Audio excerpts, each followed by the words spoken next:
여러분 안녕하십니까.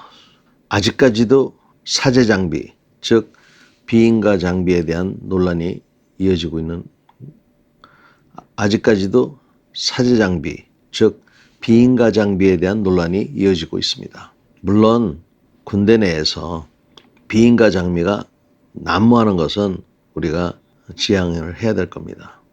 제가 특전사령관 시절 때 비인가 장비에 대해서 우선 밀스펙, 즉 미국이 나름대로 검증한 장비, 그러나 아직까지 우리나라에는 소개가 안 됐거나 또 소개가 안 됐기 때문에 검증 또는 인가되지 않은 장비에 대해서는 사용해도 좋다, 이렇게 제안을 뒀었습니다. 또 사격 장비 같은 경우에 특히 조준경인데 측정할 때는 사용하면 안 된다, 이렇게 제안을 걸어뒀죠.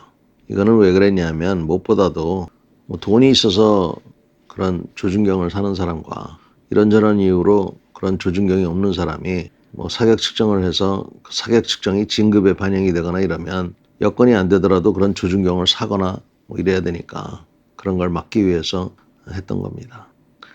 그러나 이러한 논의들이 논란이 계속되고 있는 것 같습니다. 2차 세계대전 때 우리는 기관단총을 잘 알고 있습니다. 톰슨 기관단총도 있었고 그 다음에 M3 기관단총도 있었습니다.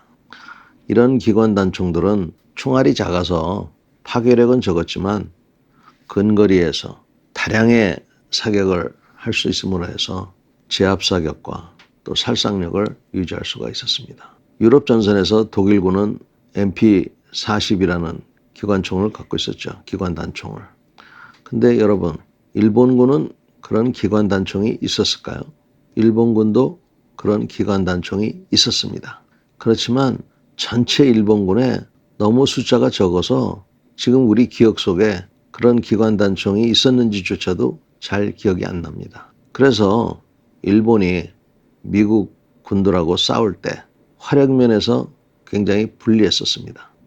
근데 미군들하고 싸우면서 미군들이 쓰고 있던 톰슨 기관총이나 M3 기관단총을 확보하게 되면 그걸로 사실은 써도 되는데, 그 당시 일본군의 분위기가 천황폐하가 하사하신 소총을 버리고 미국 놈들이 쓰는 기관단총을 쓴다? 있을 수 없는 일이라고 그래서 미국으로부터 노획한 기관단총을 사용하지 않았다는 거예요. 자, 여러분은 어떻게 생각하십니까? 분명히 나름대로 정신적으로는 대단한 생각입니다만 실질적으로는 이게 미군 거든 소련 거든 일본 거든 일단 자기가 없으면 쓰는 게 맞지 않겠어요? 유럽 전선에서도 독일군들은 우리가 지금 얘기하는 따발총 PPSH-41 이 기관단총이 마음에 들어서 그 기관단총을 사용한 사람들이 많았습니다. 그런데 일본은 그렇게 고지식한 생각을 한 거예요.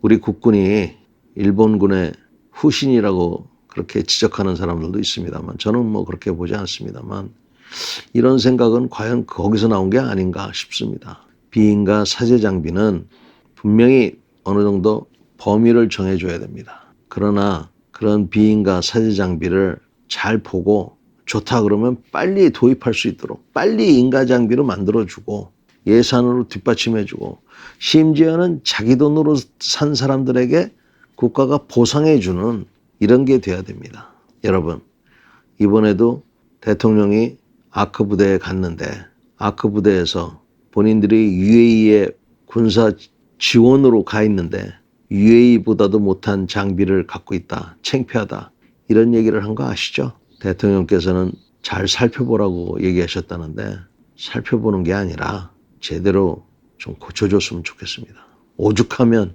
대통령한테 그런 얘기를 했겠습니까? 하다 답답해서 했을 겁니다. 산업 현장에서 죽는 것만이 아까운 목숨이 아닙니다. 전장에서 하루에 수만 명이 죽을 수 있습니다. 거기에 대한 관심도 좀 가져주십시오. 감사합니다.